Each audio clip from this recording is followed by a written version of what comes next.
Welcome, ladies and gentlemen, to the Board of Commissioners, City Hall, Bowling Green, Kentucky.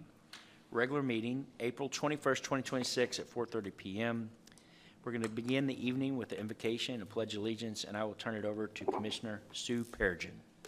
Thank you very much, Mayor. It's my pleasure tonight to have Bridget Kurt Gross in the audience. She is the director at Christian Family Radio. So I was blessed to have gotten up this morning, and I went back and forth whether I was going to go to the ribbon cutting for their 40th anniversary, and I thought, you know what, it's just around the corner from me. Let me go. So I went, and I have not spent many events that inspired. And it's my turn. I was going to do a blessing, and then Bridget was just so inspiring and just so enthusiastic, as what they do in our community is so amazing. So I said, Bridget, how about coming to the City Hall this afternoon and helping us out? So she has been with them for 12 years. And would you like to introduce your accomplice here?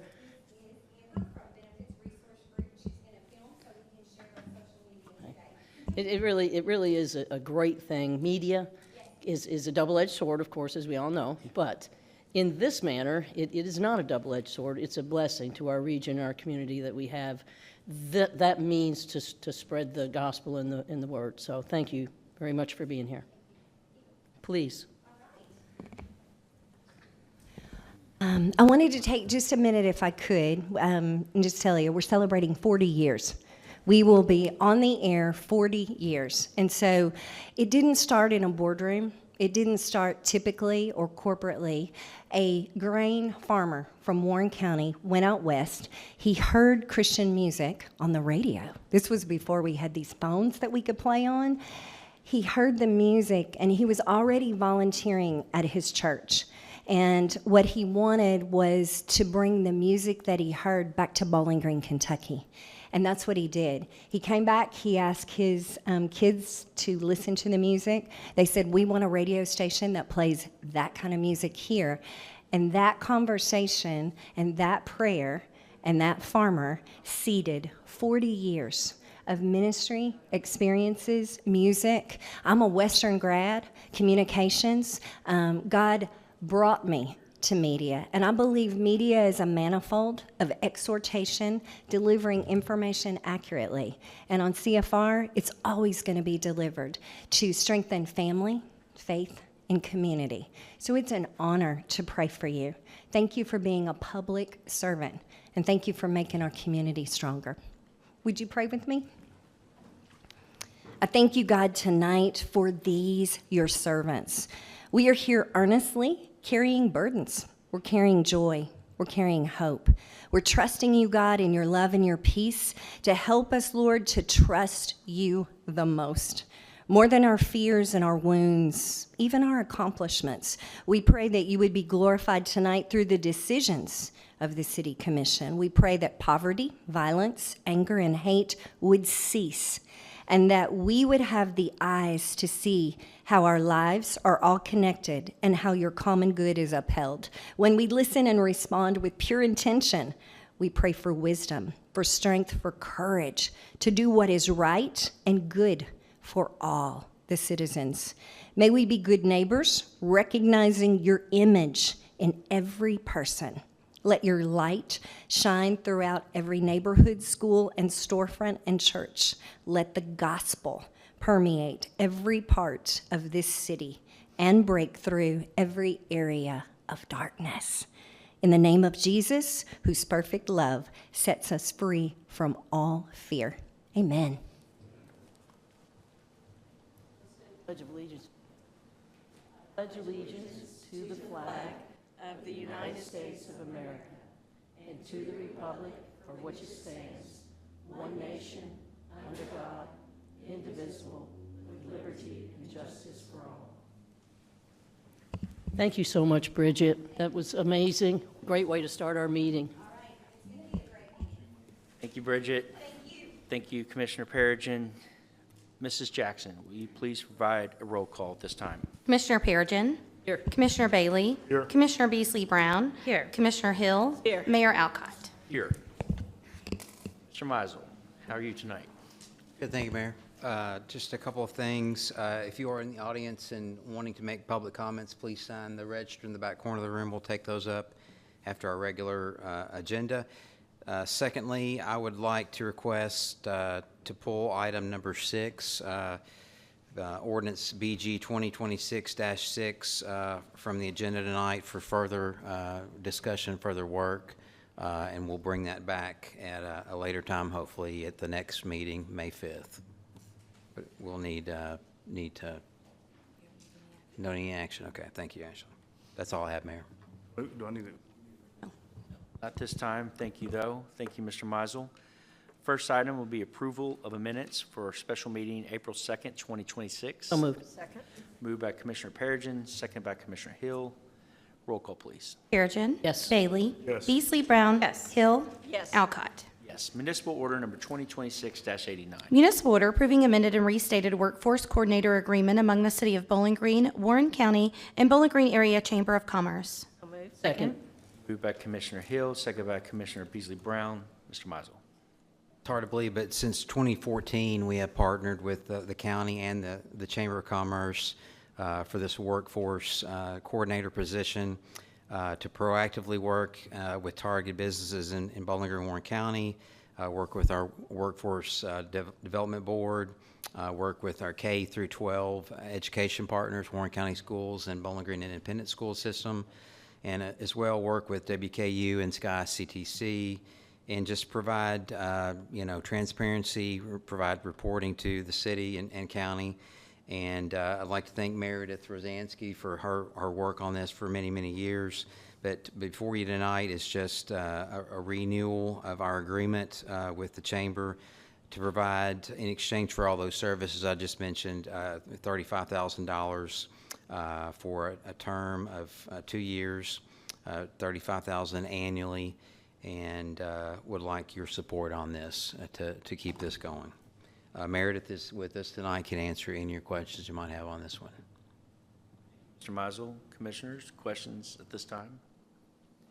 This has been a big key to keeping the SCK launch alive, well, and growing and thriving, and which is a key pipeline for our workforce here in Bowling Green, Warren County, and our Brad region, in fact. And a great partnership to have the Chamber as the catalyst and workforce development be the key to bringing our community together and working with the county. And that collaboration is a statement in itself. So thank you. Please. And it has also helped out. I think, I was talking about the significant benefits, the job opportunities. And we know, like, across America, not every city is like Bowling Green, Kentucky. We're growing. I agree with you. Hey, we Most need to make cities as it. good as us. But, the thing is that we're creating jobs that's like $20 per hour, $30 per hour. That's not by accident and stuff. So we appreciate the Chamber and being able to have a workforce to get into those jobs. Bowling Green is the city to be right now. Like you said, there's no city like Bowling Green, Kentucky. This is the best, and we greatly appreciate the partnership. We could not do what we do without your support, not just financially, but many of you roll up your sleeves and help us with all of our events and activities. I was looking over the report that we sent you, and the fact that just in the 8th grade experience alone, we've impacted over 26,000 students in our area. I mean, that's amazing. I don't know any other community that has numbers to report like that. And because of that, we've been benchmarked by several other communities. I actually just had an update recently. So Savannah, Georgia, who came to visit us a couple times, and St. Lucie County, Florida, came to visit. They both, in 2025, had their first 8th grade experience events. So not only are we impacting the students here, our reach is spreading far and wide, and it's impacting other students in other communities, which I think is just amazing. So thank you so much for your support. Thank you, Meredith. Other questions at this time? Roll call, please. Perigin. Yes. Bailey. Yes. Beasley Brown. Hill. Yes. Alcott. Yes. Municipal order number 2026-90. Municipal order authorizing and approving a workforce participation project agreement between the City of Bowling Green, Warren County, and Crowd South LLC. So moved. Second. Moved by Commissioner Perigin, second by Commissioner Bailey. Mr. Mizel. You all heard a presentation by Jason Heflin, the CEO at Crowd South, a couple meetings ago. Before you tonight is a renewal of that agreement with them and the county to keep our BG Works up and going. This website has been very successful. I think we have placed over 5,000 people in jobs using this website. We are proposing to just repeat a $90,000 each contribution toward keeping this website maintained and going. They have some new goals this year to put more effort toward a digital resource center, more support when there are layoffs with companies. They work closely with Workforce Development Board, John Swords, and they track those and help those laid off employees seek new jobs through BG Works. There's going to be a new effort toward white collar employment support, and then just want to grow the employer partnerships. I think their target is over 200. We're just, I think, around 180 or 190 currently with participating employers, and they want to continue to grow those. That's what helps put people in jobs. So $90,000 for a 12-month contract starting July 1 to next June 30th of 27. Request your support on this one. Mr. Mizel, also saw the state is taking some cues, and Robert Duvall's legislation went forward to recruit from outside of the state, and there's going to be some incentives that will line up with our initiatives, and I think that will be a great effort as well. Exciting to see that others are watching what's happening here, and our representatives are taking that to the state level as well. This is basically a local Indeed or local monster.com that really drills down and gets you to where what the things you want to look at and what you want to see locally. So it's been a really good tool for us. Commissioners, other comments, questions? Okay, we lost Sue there for a minute, but we'll see if we can bring this one over. Roll call, please. Perigin, who's absent for the vote. Bailey? Yes. Beasley Brown? Yes. Hill? Yes. Alcott? Yes, well, that one passed. All right. Municipal order number 2026-91. Municipal order approving a job development incentive program employee withholdings credit agreement with Stockbridge Company. So moved. Second. Moved by Commissioner Beasley Brown, second by Commissioner Hill. Mr. Mizel. I'm going to ask Katie Shallow-Ward, our Assistant City Manager, to give you an overview of this item. Katie? Hello. I didn't have any personnel tonight, so I get to work with this. We did have a workforce, I'm stuck on workforce. There was a Job Development Incentive Program Committee meeting back in March where this project was presented. It's going to create 15 new jobs with Stockbridge Company for an expansion project they have in place. Provide approximately $2.7 million of capital investment in the community. And so the 1% credit that we would provide will be approximately $81,000 for them over a 10-year period. Katie. Also, very exciting to see a local company expanding. And so this is a great announcement and a great initiative on our behalf to continue that, the local to stay and want to thrive, and our mutual investments will bring more growth here. So thank you. That project's moving quickly, too. It's already been announced, obviously, earlier this month, so it's moving. They're an amazing company, Mayor.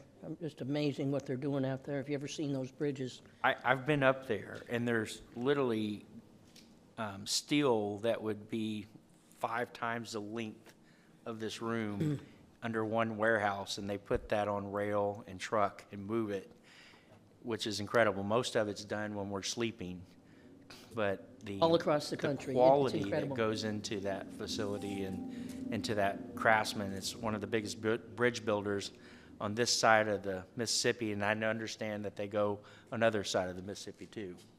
A lot of welders.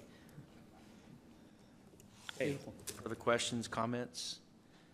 None, roll call, please. Perigin. Yes. Bailey. Yes. Beasley Brown. Yes. Hill. Yes. Alcott. Yes. Municipal order number 2026-92. Municipal order authorizing the mayor to execute a certificate of approval for the issuance of bonds for the Kentucky Bond Development Corporation for the benefit of Collegiate Housing Foundation, Inc. and its affiliates. Second. Moved by Commissioner Hill, second by Commissioner Perigin. Mr. Mizel. And hand off to Katie for this one as well to give you an explanation and overview. Thank you, Katie. So the Kentucky Bond Development Corporation is going to issue the bonds for this project. The City of Plum Springs is the sponsor of the project, but because the project is within the jurisdiction of Bowling Green, it requires the mayor to sign this certificate. And this is a requirement by the IRS, not something that we can ignore. And so that's all this is. It is not in any way obligating the city for this project. It's just a formality that we have to follow. Okay, thank you, Katie. Questions? Roll call, please. Perigin. Yes. Bailey. Yes. Beasley Brown. Yes. Hill. Yes. Alcott. Yes. Municipal order number 2026-93. Municipal order authorizing and approving revisions to the Housing Choice Voucher Program Administrative Plan. So moved. Second. Moved by Commissioner Bailey, second by Commissioner Hill. Mr. Mizel. This is administrative plan for the city's housing choice voucher program. Just need to do some updates. Revisions include something for emergency transfer plans, another section on sexual offenses, tenant screenings, minimal income, self-employed tenants, based that on their tax returns, other non-wage income considerations, some revisions there. Another section on repayment agreements, rules for sizing of vouchers is in here, just some tweaks. 3 more sections, changes in family size, family unit size, and then 2 last sections are assistance to students and student financial assistance. Elvira Romick, our housing division manager, is here with us tonight. Help or put this together to meet requirements of HUD and some local requirements as well, and she can answer any of your questions you might have. But encourage and support this and ask for your vote of approval. Mr. Mizel, Vera, thank you very much for your work on this. Commissioners, questions, comments? Just really thankful for all the work you all do and making sure that we have families that are able to afford rent and a home for their kids, and just helping them make ends meet month to month so that they can make progress and hopefully reach for that stability. I'm just really grateful for the ways that you are utilizing federal funds and bringing them back to home to our community. Would you again just kind of reiterate kind of where we're at in terms of how many vouchers we have here in the city and how many families that's serving? And so right now, we sit at 750 vouchers. Whenever I took over Elvira and I 15 years ago, we had 606. So we've been able to grow the program by 144 vouchers. We're looking to continue to grow in the coming months, so we're still evaluating what options are out there. One of the things in managing a voucher program is you have to manage the number of vouchers and the cash side of it. So there are 2 sides. So you have to manage both of those. And DC is always changing and always evolving and always coming up with new ideas and new regulations and new ways of doing business. So we have to manage those as well. So you'll see some things in here in the section where it says HUD policy or HUD regulation. That is a HUD derived thing. They said you have to have this. And then there's some local ones where there are options on where do we tweak and what do we change. So thank you for the support. It's a program we're glad we have the opportunity to help families month to month and really make sure that affordable housing is available to everyone in Bowling Green. Thank you, Brent. Thank you, Avera. Other comments, questions? None. Roll call, please. Perigin. Yes. Bailey. Yes. Beasley Brown. Yes. Hill. Yes. Alcott. Yes. Municipal order number 2026-94. Municipal order authorizing and accepting bid number 2026-46 for fire department equipment from various vendors and Atlantic Emergency Solutions through non-competitive negotiations in an amount not to exceed $200,000. so moved. Second. Moved by Commissioner Beasley Brown, second by Commissioner Hill. Mr. Mizel. As we've done in prior years, we know what we're going to need in terms of safety supplies, equipment, safety items for the fire department. And so, once again, we have gone out and put those out on a list and let companies bid on those items. And before you tonight is the award of several different ones. As you see in the memo, well written by Deputy Chief Doug Morris, we're going to award some items to Centennial Supply, some to 911 Fleet and Fire Equipment. There'll be one item awarded to Fire Department Service and Supply. And then for some items that we did not get any bids on, we went into competitive negotiations with Atlantic Emergency Solutions and got a quote from them and estimate those items to be probably around $50,000 that we will purchase from Atlantic. And so we are comfortable with these discounts that were offered by these companies, and feel like we're getting the best deal for all of these items. So request your approval on this to go forward, and I believe don't see anybody from fire, but we can try to help answer any questions you might have.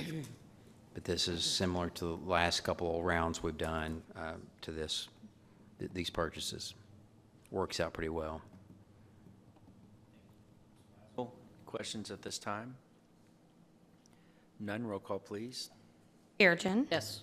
Bailey. Yes. Beasley Brown. Yes. Hill. Yes. Alcott. Yes. Municipal order number 2026-95. Municipal order authorizing and accepting negotiations after sealed bidding for bid number 2026-07 for Pro Shop reconstruction at Paul Walker Golf Course from Sunbelt Construction, Inc., in an amount not to exceed $3,026,041. So moved. Second? Moved by Commissioner Perigin, second by Commissioner Beasley Brown. Mr. Mizel.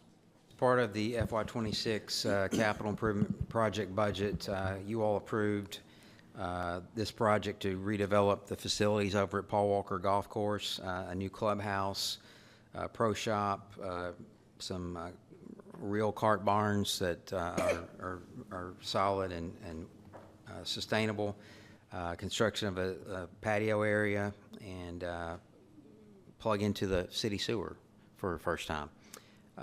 So we bid all that out. We got 4 responsive bids. They were all over budget, but that's okay. We went back for a second round to ask for some tightening up, some places we could cut costs. 3 of those 4 responded with the responsible responses that were negotiable, and we had a group from Parks and Golf to evaluate those. Committee recommends, after all that, we're recommending Sunbelt Construction Incorporated, deemed to be best overall value and demonstrated capacity to complete this project and complete it within a certain timeline. We would like to have this completed before the next golf season starts. We think we can accomplish that. So we are recommending issue of a purchase order in the amount of $3,026,041 to Sunbelt Construction. I believe Mr. Quentin Luttrell is here from Sunbelt.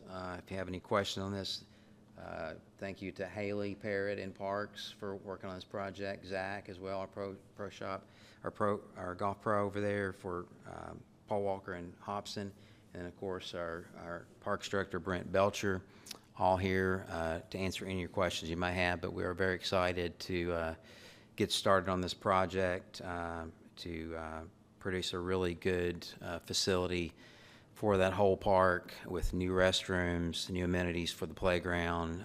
Anybody using that park will be able to use these facilities. So, Very exciting project. We were out at the park about 3 weeks ago rededicating the new playground that Rick Wilson and his family donated on behalf of his wife, and we had everybody look over their shoulder that unfortunately, we're not going to be able to save the pre-existing facility, which is actually on septic, correct? And that facility is sunken in, the foundation underneath. There's some iconic limestone rocks on the outside of it, I think, that are significant, that, it'd be nice to be able to try to save some of that facade on the outside to incorporate on the new facility. I think that was in the thought process, I know, on the design. We'll be repurposing some of that stone on the exterior, on landscaping and things like that, so. But the community is going to get a great bang for this buck. I think the facility came in reasonably priced for what we've seen on the design, and it's very exciting. Yeah, renderings are in your packets. I think you've noticed those. It's a very, very nice looking facility that I think we can all be proud of for the next 50 to 100 years. Who knows? I think the existing house was built in the early 1900s. So, do you know, Haley? 1936. Thank you. So almost 100 years old. Oh, I'm sorry, go ahead, Mary. I have a question, Mr. Meisel. You mentioned next golf season. Will you let us know what date that is, what you're anticipating? Timeline is 43 weeks from notice to proceed, but it will take us a little time to get to that because we have to do some asbestos testing. We have to do a demos on us. So there's some things before we can give that notice to proceed before those 43-week clock begins. But anyway, yeah, we have some things on our end we have to do. As a matter of fact, we're hoping that the fire can even do some of their practice, some other training there as well. We'll see how that works out for us. So anticipate it'll be 2027? 2027, definitely in 2027. Our ultimate goal, as Mr. Meisel has said, we would like to only have one June that we're operating outside of that facility, if that makes sense. And Zach can correct me, but typically a golf season kickoff is April 1 is when prime season. The time has changed, longer days, better weather, so that's what we try to target toward. So Brent, for the golfers out there, is there not going to be any facility, or are you going to put a No, we will. temporary facility? We'll have temporary trailers. We'll have temporary facilities. The golf course will be untouched. So the golf course will still be open as normal. It's only the pro shop, and we'll be operating out of a trailer for, I guess, what seems to be 43 plus weeks. So that's where we'll be at for that time. I just making sure the golfers yeah. realize that you're going to be open, and you're We'll going be to have a open. facility, and you're going to be able to use a restroom and all those things. We'll be open for business, and I'll hit on one thing that Mr. Meisel talked about too. When we're done, it's really 4 parts, right? We're going to be on city sewer now, so hooray! We'll be the last city building that's on the city sewer.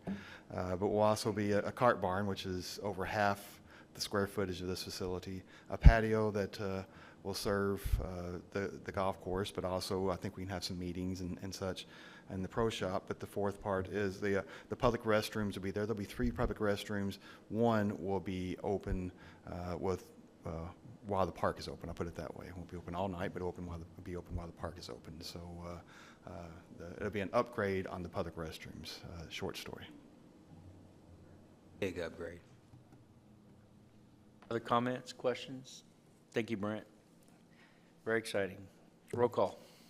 Perigin. Yes. Bailey. Yes. Beasley Brown. Yes. Hill. Yes. Alcott. Yes. Municipal order number 2026-96. Municipal order authorizing and accepting bid number 2026-45 for drainage basin construction project from Scott and Ritter, Inc. in an amount not to exceed $217,441. So moved. Second. Moved by Commissioner Beasley Brown, second by Commissioner Hill. Mr. Meisel. So as you all will remember, last year's flooding back in February and April caused a lot of problems on Fair Street, and we were able to acquire some of that property down there. And before you tonight, we have a project to fix that, and it's a drainage basin on Fair Street. Thank you to Matt Powell, Matt Powell and his environmental department put this together, proposing a basin, excavation, grading, installation of dry well structure, storm sewer beneath Fair Street, correct all of that, construct a head wall and other drainage structures. We went out to bid, received 2 bids, but one withdrew, and that left Scott and Ritter, Inc., and we are recommending them for this job for $217,441 and to build this Fair Street drainage basin and correct a lot of stormwater issues in that area for those residents. Matt is here with us. Journey's also here with us, can answer any of your questions on this project on Fair Street. And the 2 properties were 1039 and 1041 Fair Street that we were able to acquire and use this land to build the basin. Journey, Matt, did I miss anything? And Matt, thank you to the many that went out to these addresses to talk to very concerned homeowners, coming up with a plan to help all homeowners. There's a few sacrifices that had to be made in order to get that, but this area is prone to flooding and saw unprecedented flooding, and it's very discerning for those, but this will be a great relief. So thank you very much for that hard work. I don't want to echo that as well, because you guys doing this a lot, and it seems like that there's a sinkhole or something that's open up almost every day. You see it all the time. But those erosion control measures that y'all putting in place, we know by these 2 properties that were acquired, we're trying to make sure that we try to restore it as much as we possibly can, but also try to control, any other further damage. So I appreciate everything that you, Nick, he's not here, have done and stuff, because we know it's a constant battle. I also hear sometimes, people are frustrated, this street's blocked off or that street's blocked off because of, we're trying to fix it. But could you explain to the public, the reason why this is important to fix? 100%. As the city continues to grow, every new home, every new street, every new parking lot, any of those kinds of things is going to add more hard surfaces to our community, and each of those things generate some additional runoff. We've been reliant as a community on our caving car system since the inception of Bowling Green to receive that runoff and transmit that off to the river. There's no way to know precisely how those caves are connected to one another and how that water is going to move through the subsurface to get where it's going. So from a surface aspect, what we're doing is Journey's project on Fair Street, we create basins so that we can store some of that water at the surface level until the caves are able to receive it. From a sinkhole repair and response perspective, it is occasionally that water is surcharging up out of the bedrock, it's impacting the soils above it, and we have those collapses. So when we make those repairs, we make them in a way that sinkhole can't recur in that exact same location. We give that water a fresh route to find its way down into the ground, and at the same time, somewhere else in the community, we're creating additional storage so that during a big rain event, it's got somewhere to go. There's been a bit of an uptick in sinkholes for us once again. The analogy that seems to work for everyone is this. If you walk out in the summertime and you walk into a field and you grab some soil and you've had some water in the last week or two and you wad that soil in your hand and let go, you'll have a cohesive clod of dirt, because that soil at the right moisture level has some strength to it. But if the soil is incredibly dry and you squeeze it, it just crumbles to dust. And if the soil is incredibly wet and you squeeze it, it just squirts between your fingers. Very, very wet soil and very, very dry soil are both very weak soils. So unlike last April when our sinkhole episode was driven by rain events, this spring we're being driven by drought. But in either case, we're doing everything that we can to provide some additional storage. Something I didn't know, and I appreciate it. Journey, would you like to add anything to that? I mean, Matt is just so good with his words. But I would like to say, we can't control how much rainfall we get, right? But what the city can do is we can create projects that can at least help with quantity.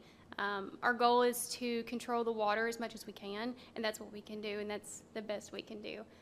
But that is our goal, is to just help the community out with what we have and create projects that, like I said, is going to mitigate the stormwater.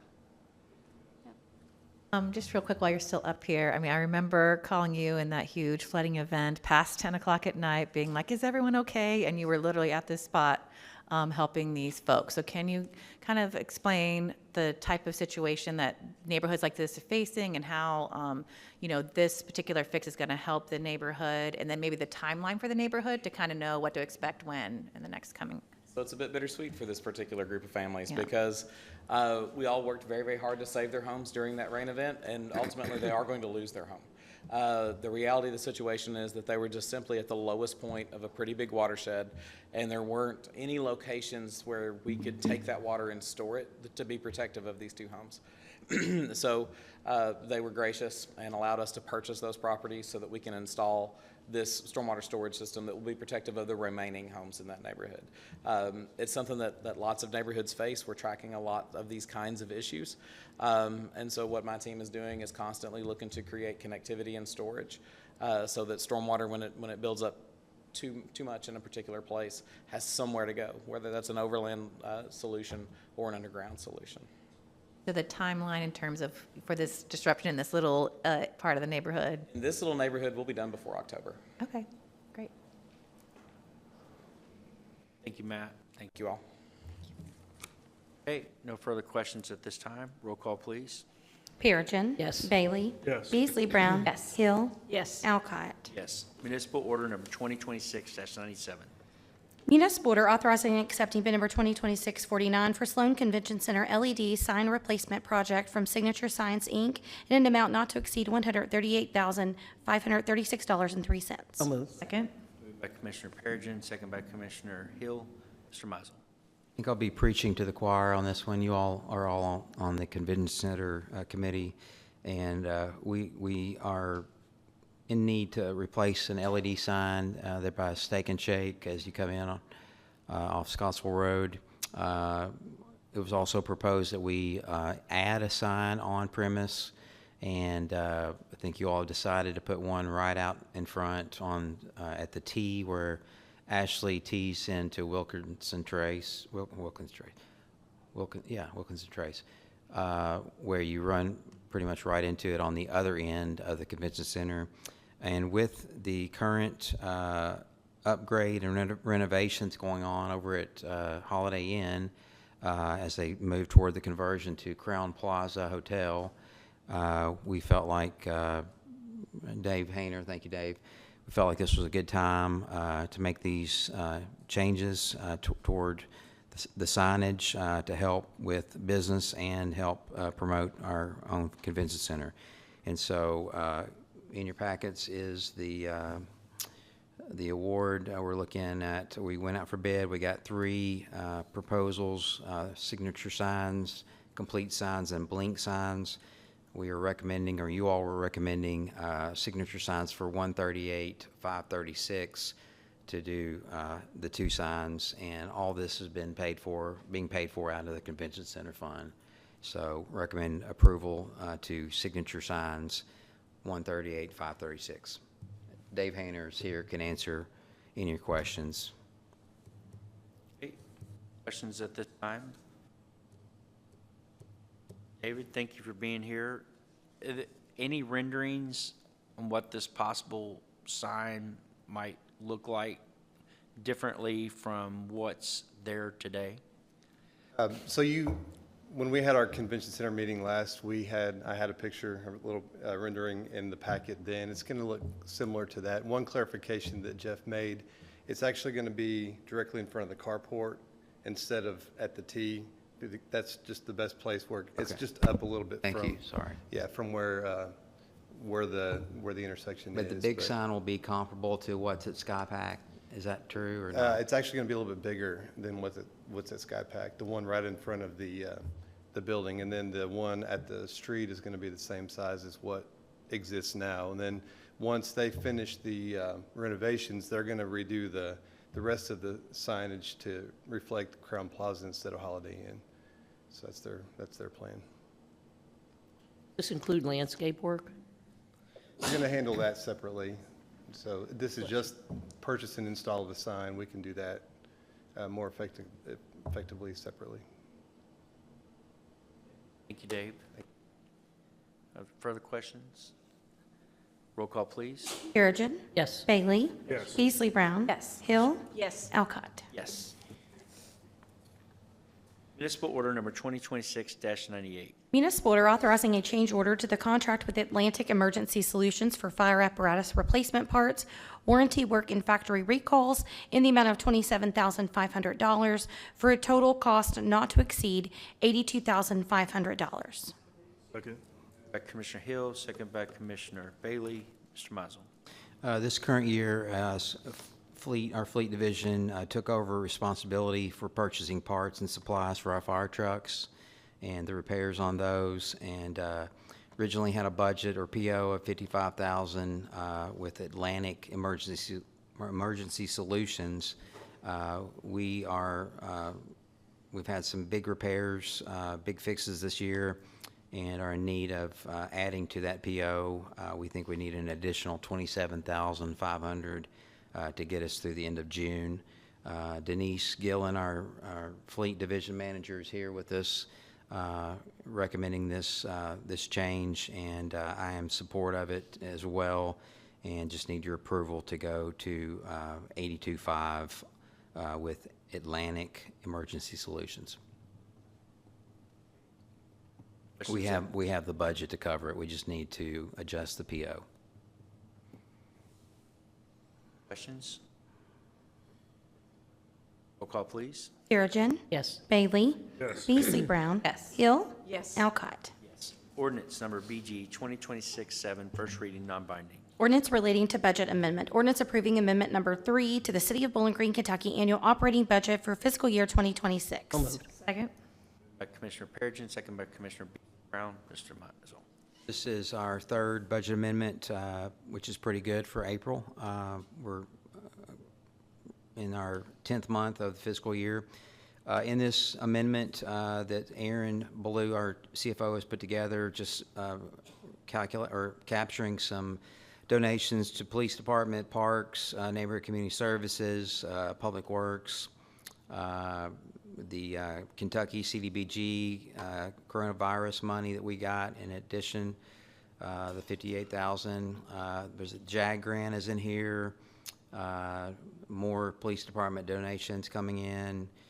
Some donations to our Parks and Rec, the Better BG Fund for downtown events. We have adjusted our budget for the property acquisition at 940 Bryant Way for the East Precinct for BGPD. That's in here, $3.1 million. Also using some fund balance money for fit up on that property as well. We're proposing to use some reserves in the tech fund, as we talked about, to pre-purchase some things to beat higher prices. That's in here. Let's see what else. Phase 1 of Riverfront IT infrastructure equipment, adding on 35 for that. And we've got money from the grant, the matching funds that the state gives us on a couple of projects. And then just some insurance settlement proceeds we got for some vehicles and fleet. Aaron Ballou can answer any of your questions you might have on this budget amendment number 3, but I recommend your approval. Very generous donations from our community, citizens within our community, not asking for anything in return. Right. Incredible. Pretty amazing. Other questions, comments? Roll call, please. Perigin. Yes. Bailey. Yes. Beasley Brown. Yes. Hill. Yes. Alcott. Yes. Ordinance number BG 26-4, second reading, binding. Ordinance annexing property by consent. Ordinance annexing 1.2039 acres of property located at 1933 Morgantown Road with property presently owned by 231 Real Estate LLC, with said territory being contiguous to existing city limits. Moved. Moved by Commissioner Perigin, second by Commissioner Hill. This was 5-0 at our last meeting, 2 prior ago. Mr. Peterson, thank you for being here tonight. Any further questions? None. Roll call, please. Perigin. Yes. Bailey. Yes. Beasley Brown. Yes. Hill. Yes. Alcott. Yes, we're checking now. Mayor, Yes. I'm sorry, before we get to that, can I state my yes vote for item number 2 that Too late. We went ahead. I had to, I had to retreat to the break room. over at- Parliamentary wise, Yes, no, Allergies. I've noted it, and I did ask her to Thank say you. that All aloud, right. please, for the record. So that'll be on, municipal order number 2026-90. So I will mark you as a yes. all right. Thank you, sorry about that. Parliamentary, hey. Allergies are a real So we go thing. to Ashley.